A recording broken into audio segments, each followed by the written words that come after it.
नमस्कार. आज आपण बहिणाबाई, संत बहिणाबाई यांच्याविषयीची माहिती घेणार आहोत. संत बहिणाबाई संत तुकाराम यांच्या समकालीन, म्हणजे शिवाजी महाराजांचा काळ होता ना, त्या काळातल्या या संत बहिणाबाई बरे का. पण काय होतंय, कवयित्री बहिणाबाई आणि संत बहिणाबाई यांच्यामध्ये आपण खूप वेळा गल्लत करतो की बहिणाबाई नेमक्या कोणत्या. आणि आजच्या पिढीला तर या संत बहिणाबाई यांची माहिती, यांचे अभंग, याने मानवी जीवनामध्ये जे मोलाचं योगदान दिलेलं आहे, मानवी जीवन समृद्ध करण्यासाठी ज्या गोष्टी सांगितलेल्या आहेत, ह्या माहितीच नाहीयेत.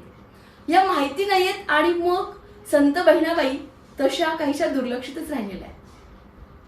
तुकाराम महाराज यांचं शिष्यत्व त्यांनी पत्करलं आणि खरं तर खूप मोठ्या टीकेलाही त्यांना सामोरं जावं लागलं. कारण या कुलकर्णी आहेत आणि संत तुकाराम महाराजांनाही त्यावेळेस प्रचंड टीका सहन करावी लागली आणि त्यांचं शिष्यत्व बहिणाबाईंनी घेतल्यावरती त्यांनाही खूप मोठ्या प्रमाणात टीकेला सामोरं जावं लागलं. पण विद्वत्ता इतकी होती, जाण इतकी होती त्या वयातही, त्या काळातही, की योग्य काय अयोग्य काय हे निवडण्याची कुवत त्यांच्यात होती. तुकाराम महाराज हे माझे गुरु आहेत, त्यांच्या मार्गाने मी जाणार आहे, हा वसा संत बहिणाबाईंनी घेतलेला होता. आणि याच संत बहिणाबाई यांच्याविषयी आज आपल्याशी बोलण्यासाठी आलेले आहेत डॉक्टर श्रीरंग गायकवाड सर. नमस्कार सर. पत्रकारितेमध्ये अनेक वर्ष काम करतायत. त्यांचा पत्रकारितेमध्ये एक ठसा आहे. लोकमत, सकाळ, महाराष्ट्र टाइम्स, अगदी IBN, लोकमत, न्यूज चॅनल्स वरती सरांचा ठसा उमटलेला आहे. लिटरेचर मध्ये सरांनी डॉक्टरेट केलेली आहे. पण संत साहित्याचे एक मोठे अभ्यासक म्हणूयात आपण त्यांना, किंवा गोडी सरांना या अभ्यासाची आहे. आणि त्यातनंच सरांनी ज्ञानोबा तुकाराम नावाचं हे विशेषांक काढला, संत बहिणाबाई विशेषांक. आणि ज्ञानोबा तुकाराम नावाचं पोर्टल हे सर चालवतात. यावरूनच आपल्या लक्षात येईल की संत चळवळ यावरती सरांचा प्रचंड अभ्यास आहे. आणि आज बहिणाबाई, संत बहिणाबाई यांच्यावरती बोलण्यासाठी आपल्याला असं एक गाढे अभ्यासक आणि योग्य व्यक्ती लाभलेले आहेत. सर, संत बहिणाबाई विषयी बोलताना म्हणजे नेमकं तुम्ही या अभ्यासाकडे कसे वळालात, किंवा तुम्हाला का वाटलं? अगदी खरं आहे. तुम्ही म्हणालात असं गाढा वगैरे असं काही अभ्यासक नाही, पण घरामध्ये वारकरी परंपरा आहे. महाराष्ट्राच्या सगळ्या घरांमध्ये विठोबा, पंढरपूर, आळंदी, देहू, विशेषतः पंढरीची वारी ही परंपरा असते शेकडो वर्षांपासून आहे. तशी माझ्याही घरात आहे. आई वडील वारीला जायचे, अगदी आजोबा पणजोबांपासून. आजोबा कीर्तनकार होते वारकरी संप्रदायाचे, वडील कीर्तनकार होते. त्या अर्थानं मी परंपरा चालवायची आपण जाणीवपूर्वक वगैरे असं नव्हतं काही म्हणत. कॉलेज, आपल्या नोकरी, व्यवसाय याच्यामध्ये बुडालेलो होतो. परंतु मधल्या काळात झालं असं की कोरोनाच्या काळामध्ये आई वडील गेले आणि मग वाटलं की आपण काहीतरी त्यांचा वारसा किंवा त्यांची परंपरा पुढे चालवावी. त्याच्यातून हे तुम्ही ज्ञानोबा तुकाराम जे म्हणालात हे वार्षिक संत साहित्यावरचं सुरू केलं. खरं तर त्याच्याही आधी मी जेव्हा माध्यमामध्ये होतो तेव्हा मला असं वाटायचं की ही जी संत परंपरा आहे, संत हे खऱ्या अर्थानं त्या आधीचे, मला वाटतं तुम्ही पत्रकार आहात, आपले पूर्वज हे संतच होते. म्हणजे नाचू कीर्तनाचे रंगी आणि ज्ञानदीप लावू जगी असं संत नामदेवरायांनी म्हटलेलं आहे. तर हेच काम आपण करतो, त्यांचाच वारसा पुढे चालवतो. मग त्यावेळेचा काळ आणि आताचा काळ, जसं आता आपण व्हिडिओच्या माध्यमातून लोकांसमोर आलोय, मग मी मुद्रित माध्यमात होतो, प्रिंट मध्ये होतो, तर आपण हे संत विचार त्या माध्यमातून पुढे न्यायला पाहिजे.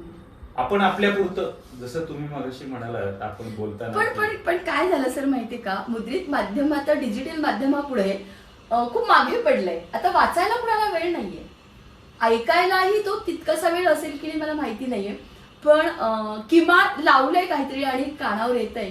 आणि ही जी परंपरा तुम्ही म्हणालात, हा वारसा, हा जाणणं, ही कुवत असणं, हे पण फार महत्वाचं आहे. आणि त्या अर्थाने तुम्ही हे फार एक महत्वाचं कार्य करताय की हा वारसा जाणणं आणि तो पुढे नेणं हे सगळ्यांनाच नाही जमत ना सर.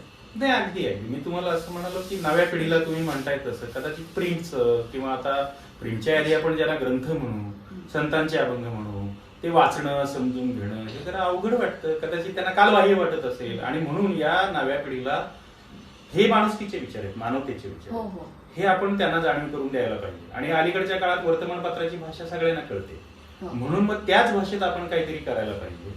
म्हणून मग आम्ही एक रिंगण नावाचं पण वार्षिक गेलं 10 हो. वर्षांपूर्वी हो. सुरू केलं. किंवा सकाळमध्ये असताना मी कोल्हापूरला संपादक असताना विठाई नावाचा एक विशेषांक वार्षिक हो, सुरू हो. केलं. टीव्ही मध्ये भेटी लागी जीवा नावाचा एक प्रोग्राम सुरू केला IBM लोकांना. तर त्या माध्यमातून लोकांपर्यंत जाणं. आणि माझं म्हणणं आपला टार्गेट ऑडियन्स ज्याला आपण म्हणू ते तरुण आहेत. हो. ते तरुणांना सांगायला पाहिजे. म्हणजे शिवरायांनी 16व्या वर्षी स्वराज्याची स्थापना करणं, हो. ज्ञानेश्वरांनी 16व्या वर्षी ज्ञानेश्वरी लिहिली, हे सगळे तरुण वयातले आहेत. म्हणजे तुकोबाराय सुद्धा 30-35 असतानाचे त्यांनी अभंग लिहिलेले आहेत. हो. तुम्ही ज्यांचा उल्लेख केला संत बहिणाबाई, त्याही 20-25 असतानाच त्यांचं हे सगळं काम आहे. त्यामुळे संत तरुण असताना असं म्हणतात ना, वारी किंवा संत विचार हे तुम्ही ज्येष्ठ हो झाल्यावर हो हो मग पंढरीची वारी करायला पाहिजे, संत समजून घ्यायला पाहिजे. तर मला वाटतं असं काही नाहीये. नाहीये. आपल्याला तरुणांना हे सांगायला पाहिजे, त्यांच्या भाषेत सांगायला पाहिजे. मग जी माध्यमं आपल्या हातात आहेत, ज्याच्यात आपण काम करतो, ती माध्यमं त्यांच्यापर्यंत पोहोचलेली आहेत. जसं तुम्ही आता व्हिडिओच्या माध्यमातून, सोशल मीडियाच्या माध्यमातून हे पोहोचवताय. तर मी त्याच पद्धतीचं हे काम केलं. आणि रिंगणची सुरुवात ही 10 वर्षापूर्वी झाली. हो. त्याच्या आधी मी ॲग्रोवन नावाचं सकाळचं एक दैनिक शेतकऱ्यांसाठी सुरू हो, केलं. ते फार पॉप्युलर झाले. हा, त्याचे आम्ही पायाचे हो. दगड. तर त्याची पंढरीची वारी कव्हर करायला पाहिजे हे आम्ही त्यावेळी मी मनात विचार केला आणि ती सुरू केली. तर प्रत्येक ठिकाणी जिथे जिथे म्हणजे महाराष्ट्राचा आषाढी अंक हो, असेल, हो, हो. मी मराठीचा वारीवरचा कार्यक्रम असेल हा. किंवा मी IBM लोकमतचं म्हणालो, हे मी त्या त्या ठिकाणी असताना आपल्याला काय म्हणतात खारीचा वाटा जो आहे वाटा. तो करावा म्हणून मी केला. आणि मगाशी मी आणि हे आई-वडील आत्मिक समाधान एक खूप आहे ह्या सगळ्या गोष्टीत. हे आत्मिक समाधान आहे. समाधान. आपण आपल्या आनंदासाठी आनंदासाठी सगळ्या गोष्टी. करतो. आनंदाचे डोही आनंद येतो. हा, आणि तो हे आहे. मुळात मूळ ते ते आहे. आहे. आपल्याला जो आनंद गवसला आहे तो आपल्या सवंगड्यांना, मित्रांना, वाटूया. सोबत्यांना वाटूयात. म्हणून या पद्धतीचं वार्षिक 3 वर्षापूर्वी सुरू केलं. हम्म. पहिला अंक आम्ही संत तुकाराम महाराजांवर केला. याचं कारण असं की तुकाराम महाराज भामचंद्र नावाचा जो डोंगर आहे देहूजवळ, 3 डोंगर आहेत. एक भामचंद्र आहे, एक भंडारा आहे आणि तिसरा घोरडा विषय. हो, हो. तर ते जिथं चिंतन मनन करायला जात, अभंग लिहायला जात, तो एक भामचंद्राचा डोंगर. माझे वडील तिथं 40 वर्ष जायचे हम्म. आणि तिथे जाऊन काही तुकाराम महाराजांचं कीर्तन वगैरे करायचे. ते गेल्यानंतर मला असं वाटलं, मी मगाशी म्हणालो तसं आपण काहीतरी करायला पाहिजे. हम्म. मग सगळ्या मित्रमंडळींना आवाहन केलं की चला आपण एक दिवस डोंगरावर जाऊया, ट्रेक म्हणून जाऊ. ट्रेक म्हणून जाऊया. ती भाषा त्यांना कळते. कळते. हा. तर चला 1 जानेवारीला नववर्षाचं स्वागत तुकोबारा यांच्या सहवासात करूया, चला डोंगरावर जाऊया असं आवाहन केलं आणि 100-150 लोक आली. वा. मग तिथे जाऊन वरती जाऊन तुकोबारायांचा जय जयकार केला. हं. ज्याला तुकोबारायांविषयी माहिती आहे त्याने एक अर्धा तास त्याच्यावर बोला. असं करून आम्ही मजेने दुपारपर्यंत घरी पुण्यात आलो. छान छान सर, हा उपक्रम तुम्ही छानच केला. आणि मग संत बहिणाबाई ह्या तुम्हाला कशा भावतात, म्हणजे तुम्ही त्यांच्याकडे कसे हा, म्हणाले? मग मी तुम्हाला सांगतो बघा की संत तुकोबारायांचा पहिला विशेषांक करू असा आम्ही विचार केला. दरवर्षी आपण जातच आहोत, आपण पत्रकार आहोत, लेखक आहोत, तर मग आपण काहीतरी एखादा उपक्रम करूया म्हणजे जास्त लोकांपर्यंत जाण्यासाठी म्हणून आपण एखादा विशेषांक करूया असं मनात आलं आणि पहिला अंक तुकोबारायांचा केला. तो करत असताना माझ्या मनामध्ये आलं की ज्यांची आजवर उपेक्षा झाली असे संत बरेच आहेत आणि त्याच्यातले एक प्रमुख संत म्हणता येईल महिला संत, ते म्हणजे संत बहिणाबाई. या मराठवाड्यातल्या म्हणजे तेव्हाच्या निजामाच्या राजवटीत मराठवाडा, औरंगाबाद, आता छत्रपती संभाजीनगर, त्या परिसरातल्या आणि त्या पुण्यातल्या देहूमध्ये येतात. तुकोबारायांचा कुठेतरी अभंग एक ऐकतात, कीर्तन ऐकतात त्यांच्या अभंगावरचं. आणि तो केवळ एक कविता, एक अभंग वाचून त्यांना असं वाटतं की आपण त्यांना भेटायला पाहिजे. हे मी वाचलं. मग मला असं वाटलं की हा स्वतंत्र विषय आहे, याच्यावर कुणी काही लिहिलेलं नाहीये. मग आम्ही म्हणालो की तुकोबारायांची जी साक्षात्कार भूमी, अभ्यास भूमी, तो भामचंद्र डोंगर, तिथे आपण जातो आहोत. तर तुकोबारायांचाच पहिला विशेषांक करूया म्हणून आम्ही हा संत तुकाराम महाराजांचा पहिला विशेषांक केला. आणि तो करता करता मला असं जाणवलं की त्यांच्या ज्या शिष्या आहेत थेट हम्म. त्यांच्याविषयी फारसं काही उपलब्ध नाही. आणि तुम्ही मगाशी म्हणालात तसं एक मोठा गैरसमज असा आहे की खानदेशातल्या खानदेश कन्या कवयित्री बहिणाबाई चौधरी हो आणि या संत बहिणाबाई या दोन्ही मधला फरकच लोकांना माहित नाहीये. हो याचा अर्थ असा आहे की अगदी वारकरी संप्रदायातल्या लोकांना पण माहित नाहीये.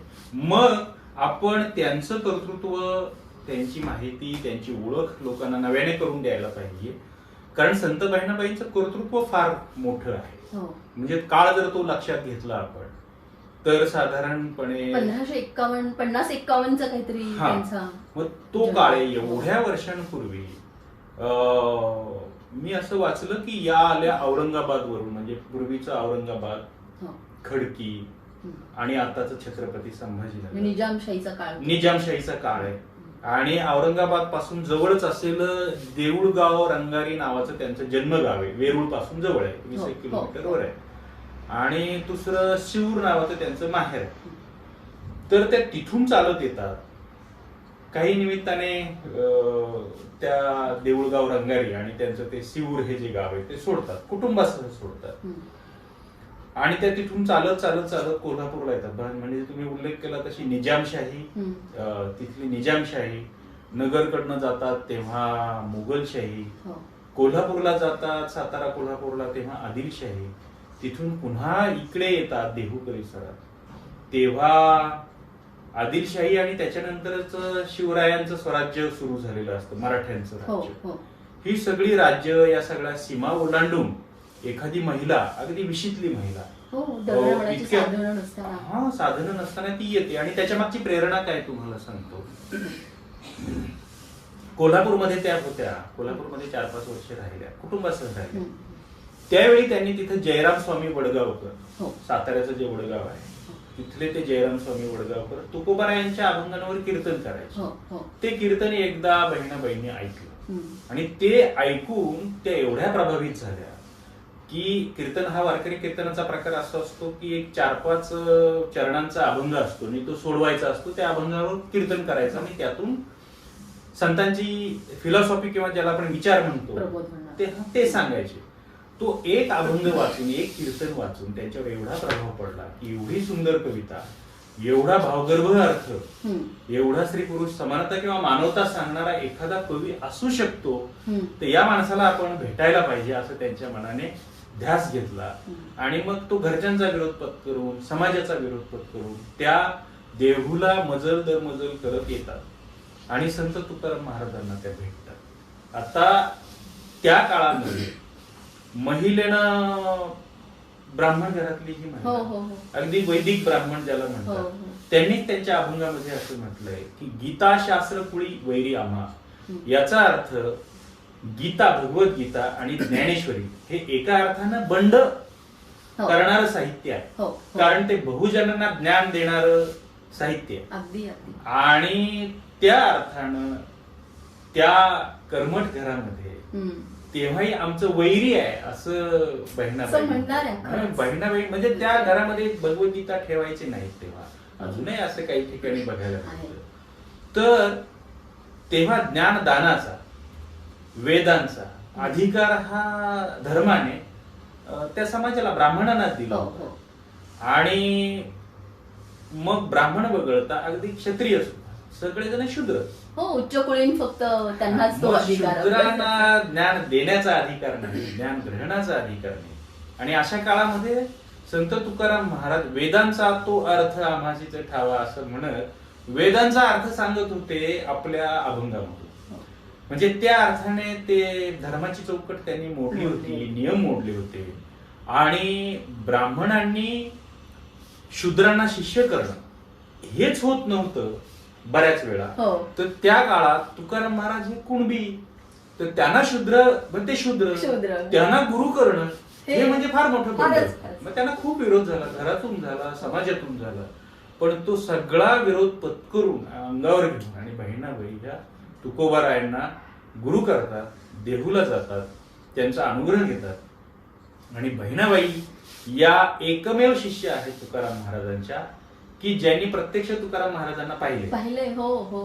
तुकाराम महाराज कसे दिसतात, कसं कीर्तन करतात, कसा अभंग सोडवतात, कसं मंदिर आहे, कसे त्यांचे सोबती आहेत, त्यांचा स्वभाव कसा आहे, हे सगळं त्यांनी अभंगांमध्ये बहिणाबाईंनी वर्णन करून ठेवलेलं आहे. आणि त्या अर्थाने बहिणाबाई फार थोर आहेत, कारण बहिणाबाईंनी हे सगळं वर्णन करून ठेवलं. इव्हन बहिणाबाईंनी त्यांचे अभंग लोकांसमोर आणले. तुकाराम महाराज किती थोर आहेत याची थोरवी त्यांनी सांगितली, म्हणून संत तुकाराम महाराज खूप मोठ्या अर्थाने आपल्यापर्यंत पोहोचले, खूप सुलभतेने पोहोचले असं आपल्याला ठामपणे म्हणता येईल. कारण त्यांनी केवळ तुकोबारायांचाच महिमा नाही, तर अख्खी वारकरी परंपरा संपूर्ण काय हे सांगितलं. म्हणजे त्यांचा एक तो प्रसिद्ध अभंग आहे बघा, ज्ञानदेवे रचिला पाया, तुका झाला से कळस. आणि वरती ते म्हणतात की बहिणा फडकती ध्वजा, वारकरी संप्रदायाचा पाया संत ज्ञानेश्वर माऊलींनी घातला. त्यांनी सुरुवात केली. नामा तयाचा किंकर तेने केला हा विस्तार. म्हणजे जी प्रचारकाची जी भूमिका होती, कन्याकुमारी पासून ते अफगाणिस्तानापर्यंत नामदेव महाराज भागवत धर्माचा, वारकरी विचारांचा झेंडा घेऊन गेले आणि त्यांनी खऱ्या अर्थानं तळागाळापर्यंत हा वारकरी विचार मानवतेचा, माणुसकीचा पोचवला. हे बहिणाबाई सांगते. जनार्दन एकनाथ खांब दिलं भागवत असं पण ते म्हणतात. मधल्या काळामध्ये म्हणजे 13वे शतक 16वे शतक मधल्या काळात हे जे 15वे शतक आहे, त्या काळात ही सगळी वारकरी चळवळीची धुरा किंवा लढाई म्हणून त्याला आपण एकाकीपणाने संत एकनाथ महाराजांनी लढवली आहे. त्याचं वर्णन सुद्धा बहिणाबाईंनी केलेलं आहे. त्यांनी खांब दिले म्हणून तो सगळा डोलारा टिकला असं वर्णन त्यांनी त्या अभंगामध्ये केलं. म्हणजे वारकरी परंपरा, वारकरी विचार हे समजून घेण्याचं काम संत बहिणाबाईंनी केलं आणि लोकांना समजून सांगितलं. त्या अर्थानं बहिणाबाईंचं काम खूप खूप मोठं आहे. म्हणजे खरंच खरंच अगदी सर, म्हणजे तो काळ जर पाहिला आपण, तो अनुभवला आणि आपण आत्ता 21व्या शतकात त्याविषयी बोलतोय आणि त्यावेळेस विरोध पत्करणं अजूनही आत्ता अनेक मुलींना, महिलांना घरच्यांच्या विरोधाच्या पुढे त्या जात नाहीत की आपण वारीत टाकलो जाऊ किंवा आपल्याला समाजापासून बाजूला जाऊयात का, कुटुंबापासून आपण बाजूला जाऊ, ही भीती त्यांना असते. म्हणजे परिवर्तन करण्याच्या ऐवजी ते जे आहे ते स्वीकारतात. पण संत बहिणाबाई या तुलनेमध्ये फार ग्रेट ठरतात नाही का, की त्यांनी इतक्या लहान वयात त्यांचा विवाह होऊन नवऱ्यालाही, पतीलाही बदलवलं त्यांनी आणि नंतर स्वीकारलं पतीने पण त्यांचा अभ्यास आणि ज्ञानी बायको आहे ही सहचारिणी आणि हिला स्वीकारणं आणि हा सगळा विरोध पत्करून देहूपर्यंत येणं, तुकाराम नामदेव संत जे आहेत यांच्याविषयी बोलणं म्हणजे गुरु महिमा आणि गुरूंना समोर आणणं हे मोठं काम खरं तर संत बहिणाबाईंनी त्यावेळेस केलं. आणि संत पदाला त्या पोहोचल्या. म्हणजे एक विरोध, समाजाचा विरोध पत्करणं, आपलाच समाज, आपण ज्या जातीत जन्माला आलोय, ज्या धर्मात जन्माला आलोय, तिथला विरोध पत्करून संत पदाला पोहोचणं हे इतकं सोपं अजिबात नव्हतं जितकं आपण आता बोलतोय. म्हणजे ते तितकं सोपं अजिबात नव्हतं. तो प्रवास आपण नुसतं इमॅजिन जरी केलं ना तरी तो प्रवास खूप कठीण असणार आहे हे जाणवतं. आणि म्हणूनच खरं तर संत बहिणाबाई म्हणजे बहिणाबाई ते संत हा प्रवास जो आहे ना हा खूप ग्रेट आहे. म्हणजे बहिणाबाईंविषयी खरं आत्ताच्या पिढीने त्यांच्या संत पदापर्यंत त्या कशा पोहोचल्या हे जाणून घेणं हे फार गरजेचं आहे.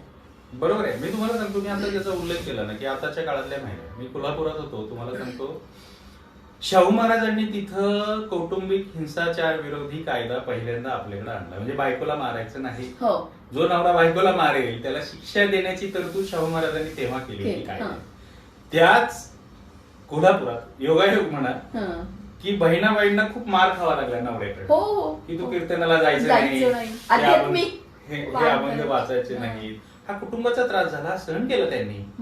देहूमध्ये जेव्हा त्या आल्या तेव्हा तिथं आपल्याला माहितीये तुकाराम महाराजांच्या चरित्रामधला जो व्हिलन आहे मंबाजी, या मंबाजीने पण त्यांना प्रचंड विरोध केला. शेवटी तर त्यांनी त्यांच्यासोबत एक गाय होती, ती गाय घेऊन गेले आणि वाड्यात नेऊन तिला कोंडली आणि खूप मारलं. म्हणजे असं पण केलं, खूप त्रास दिला. मग ते एक कथा आहे ना की तिकडं गायीच्या पाठीवर ते काठ्या मारायचे, त्याचे वड तुकाराम महाराजांच्या पाठीवर उमटायचे. तर त्यांनी अशा पद्धतीने खूप त्रास दिला. देहूमधून तुम्ही निघून जा म्हणून सुद्धा बहिणाबाईंना त्रास दिला. आणि मुख्य मुद्दा तुम्ही असं म्हणताय की शिक्षणाचा जो भाग आहे, हो हे बघा, स्त्री शूद्र असं समानार्थी शब्द वापरतात. हो. म्हणजे शूद्रांना शिक्षणाचा अधिकार नाही, ज्ञान आणि ग्रहणाचा स्त्री- ज्ञान, स्त्री त्याच्या त्याच्यामध्ये बरोबर आहे. मग ती ब्राह्मण घरातली असली तरी कुठली? तिला शिक्षणाचा, ज्ञानदानाचा, ग्रहणाचा अधिकार नाही. हो. वेदांचा तर नाहीच नाही. नाहीच नाही. पण बहिणाबाई त्या सगळं ती मर्यादा सोडून सुद्धा शिकल्या. बहिणाबाईंना वेदांचं ज्ञान आहे. बहिणाबाईंना सगळं लिहिणं वाचणं स्वतः अभंग लिहिले लिहिलंय. म्हणजे त्यावेळेस कोण होतं शिकवायला? आपण तर त्या शिकल्या. शिकल्या. त्यांनी या पद्धतीने स्वतःच्या याने शिकल्या असतील, आणखी कोणाचं बघून शिकल्या असतील, पण त्या शिकल्या. आणि तिथे विरोधाचा जो भाग होता त्यालाही त्यांनी जुमानलं नाही, तोंड दिलं धीराने. आणि बघा, अजून एक अशी गोष्ट आहे की संत तुकाराम महाराजांच्या चरित्रामध्ये तुकाराम महाराज हे वेदांचा अर्थ त्यांच्या अभंगांमधून सांगतात. त्यावेळी धर्माचा कायदा होता. हो. त्यांनी कायदा मोडला, धर्माची चौकट मोडली आणि कायदा मोडला, म्हणून त्यांना शिक्षा देण्यात आली. म्हणजे त्यांची मोठी शिक्षा आपल्याला माहितीये, ती म्हणजे त्यांच्या गाथा इंद्रायणीत बुडवायला सांगितल्या. तर त्याच्याही आधी बहिणाबाई एका खटल्याच्या साक्षीदार आहेत की तुकाराम महाराजांच्या विरोधात कोपला पाटील गावाचा चौधरी असं संत तुकाराम महाराज म्हणतात ना, तर त्या सगळ्याच्या साक्षीदार बहिणाबाई आहेत. आणि त्यांनी त्या अभंगात लिहून ठेवलंय. म्हणजे तुकाराम महाराजांवर असा असा रितसर खटला भरला होता, गेला होता, आणि त्याची शिक्षा त्यांना फरमावण्यात आली होती, हे बहिणाबाईंनी नोंदवून ठेवलेलं आहे. आणि त्या अर्थाने साक्षीदार म्हणून त्या काळाच्या बहिणाबाईंचं महत्व खूप मोठं आहे. अगदी अगदी खरंच. म्हणजे ज्ञान तुम्ही घेताय हे पण सगळ्याच समाजाला रुचतं असं नाहीये. आणि मला वाटतं भारतीय राज्यघटनेने आता ज्ञान घेण्याचं स्वातंत्र्य हे सगळ्यांना दिलेलं आहे. आणि ह्या स्वातंत्र्याचा अतिशय उत्तम वापर करून आत्ताच्या पिढीने ज्ञानवर्धक दिशेने जाणं, स्वतःला समृद्ध करत जाणं, समाजाला समृद्ध करत जाणं आणि देशाला समृद्ध करत जाणं, हे फार महत्वाचं आहे.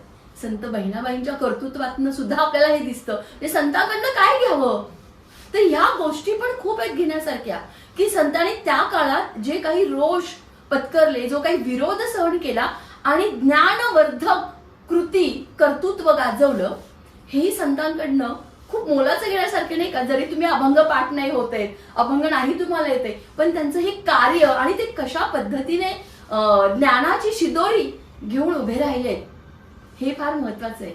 सर, आज तुम्ही आमच्या सोबत आहात आणि या सगळ्या खरं तर संत तुकाराम महाराज, संत बहिणाबाई यांच्या विचारांना आठवणींना एक उजाळा त्या निमित्ताने देता आला, त्याबद्दल मी आपले खरंच खूप आभार व्यक्त करते.